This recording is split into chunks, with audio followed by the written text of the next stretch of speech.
Support market को मिलता हुआ। हीरो मोटोकॉर्प इस स्टॉक में अच्छी तेजी, मजबूत नतीजे थे, मैनेजमेंट की तरफ से कमेंट्री, प्रेजेंटेशंस, ये सारी चीज़ों को हमने एनालाइज किया। उसके ठीक बाद हमने देखा hero MotoCorp almost result backed action दिखाते हुए करीब 4% की तेजी पर ये स्टॉक ट्रेड करता हुआ। इसके अलावा अगर आप देखेंगे फोर्टिस हेल्थकेयर, इस में भी अच्छी मजबूती देखने को मिली है और नए लॉन्ग्स क्रिएट होते हुए ड्यूरिंग द एंटायर सेशन इस स्टॉक में भी नजर आए हैं। अच्छा, आज मिड कैप आईटी प्लेज पर भी नजर रखनी चाहिए क्योंकि आईटी सेक्टर ने साइडवेज मोमेंटम दिखाना शुरू किया था। नतीजों से शुरुआत, इनफैक्ट रिजल्ट सीजन की शुरुआत आईटी मेजर्स से हुई थी। टीसीएस के नंबर्स खराब है, उसके बाद एक के बाद एक जो नतीजों का सिलसिला चला आईटी सेक्टर को परेशान कर रहा था। साइडवेज मोमेंटम के बाद एक कमबैक की कोशिश है, टू अर्ली टू से, लेकिन हाँ वहां से भी कुछ हद तक हम देख रहे हैं कोफोर्ज, परसिस्टेंट जैसे स्टॉक्स है जहां पर मजबूती नजर आ रही है। इसके अलावा बीएचईएल के ऊपर एक नजर होनी चाहिए। इनका अगर रिजल्ट का मूव देखेंगे, घाटा इनका बड़ा है और ये बढ़कर दोगुना हो चुका है और इसी के चलते बीएचईएल के स्टॉक को स्क्रीन पर लेकर आएंगे। गिरावट हावी होती हुई स्टॉक में नजर आ रही है। बिकवाली का दबाव है जिसके चलते इस स्टॉक का इस वक्त बिकवाली झेलते हुए लाल निशान के साथ। इनफैक्ट मार्केट का टेक्सचर जिस तरह का है, काफी सारे स्टॉक्स है जहां पर गिरावट हावी होती हुई दिख रही है, लेकिन साथ साथ कुछ स्टॉक्स जैसे कि फार्मास्यूटिकल स्पेस में surprisingly pharma health care basket जो है वो परफॉर्म करने की कोशिश कर रहा है। फोर्टिस हेल्थ केयर में तो हम एक्शन देख ही रहे हैं, लेकिन साथ साथ टोरेंट फार्मा पर भी नजर होनी चाहिए, वहां पर भी अच्छी खासी मजबूती नजर आ रही है और कुछ हद तक लॉन्ग्स जो हैं वो बिल्टअप होते हुए देखने को मिले हैं। सेक्टर स्पेसिफिक बाजार की चाल को अगर समझने की कोशिश करेंगे, लार्जर प्लेयर्स में डाइवर्सिफाइड एफएमसीजी स्पेस से जुड़ी कुछ कंपनियां भी हैं जिस पर नजर होनी चाहिए, जैसे कि आईटीसी और ब्रिटानिया।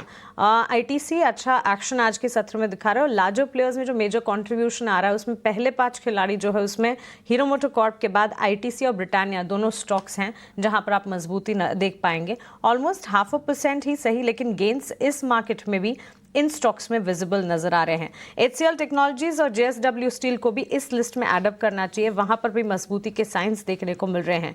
सेक्टर स्पेसिफिक बाजार की चाल को अगर समझेंगे, मीडिया, आईटी और फार्मा, ये 3 प्लेयर्स, ये 3 सेगमेंट्स हैं जहां पर सेक्टर स्पेसिफिक मूव्स नजर आ रहे हैं। बहुत ही कम मात्रा में, कोई बड़ा सपोर्ट इससे मार्केट को मिल नहीं रहा है, लेकिन एटलीस्ट ये सेक्टर्स हरे निशान में ट्रेंड करने के लिए कामयाबी हासिल कर रहे हैं। और इसके विपरीत अगर देखेंगे, FMCG, financial services, auto, metal, PSU bank, real estate, energy, in this order बिकवाली झेलते हुए।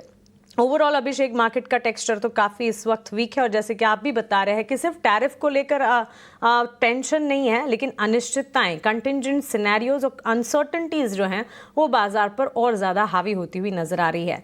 इंडेक्स को ही देख लेते हैं अभिषेक, और इंडेक्स लगातार टूटता हुआ कहाँ हम देख रहे थे 25,000, 25,200 के लेवल्स और उन स्तरों से आगे की बात होती थी। अब आप देखिए 24,800, फिर 24,700, 600, 500, अब 24,400 के भी नीचे लुढ़कता हुआ। इनफैक्ट 24,400 के लेवल्स को भी अगर सस्टेन कर जाएं, जद्दोजहद लगातार निफ्टी की जारी है। 1100 अंकों की बिकवाली हम देख चुके हैं पिछले 1 महीने में निफ्टी में, और साथ बैंक निफ्टी पर भी। स्ट्रैटेजी पर क्या राय होगी अभिषेक?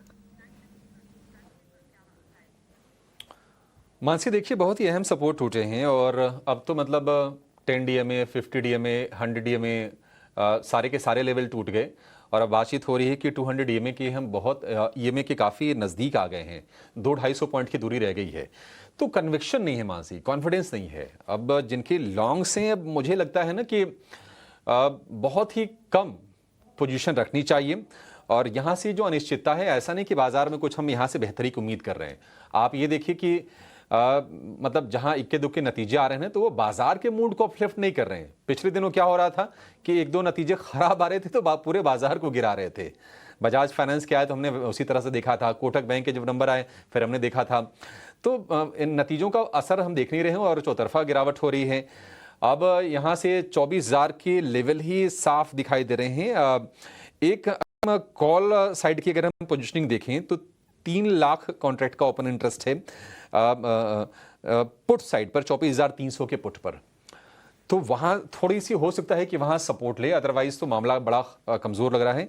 मेरा मानना है कि जब तक क्लैरिटी नहीं आती है इंडेक्स से दूर रहें और अगर ट्रेड करना भी है तो बहुत ही छोटी पोजीशन करें, बड़ी पोजीशंस ना लें और अवॉइड करने ज़्यादा बेहतर है। जब क्लैरिटी आ जाएगी तो फिर बाजार में आप लोग, ठीक है, किसी साइड की क्लैरिटी, नीचे जाने के लिए या फिर ऊपर जाने के लिए, ये स्ट्रेटजियाँ बना चलिए। निफ्टी बैंक की भी देखें तो आज 55,000 का लेवल आज निफ्टी बैंक ने इंट्राडे में तोड़ा है, लगातार गिरावट हो रही है। दिक्कत क्या है ना कि शॉर्ट करने में भी जोखिम है। बाजार कौन सा स्टेटमेंट रात को आए, बाजार कब घूम जाए आपको नहीं पता, तो ये रिस्क लेके क्यों जाना। और मतलब इंट्राडे में बहुत वॉलेटिलिटी हो रही है। आज सुबह ऐसा लगा कि नहीं अब बाजार ने पूरी तरह से डिस्काउंट कर दिया, अब तो टेंशन की बात है नहीं। आप देखिए फिर क्या स्थिति हुई, गिरावट हुई। अभी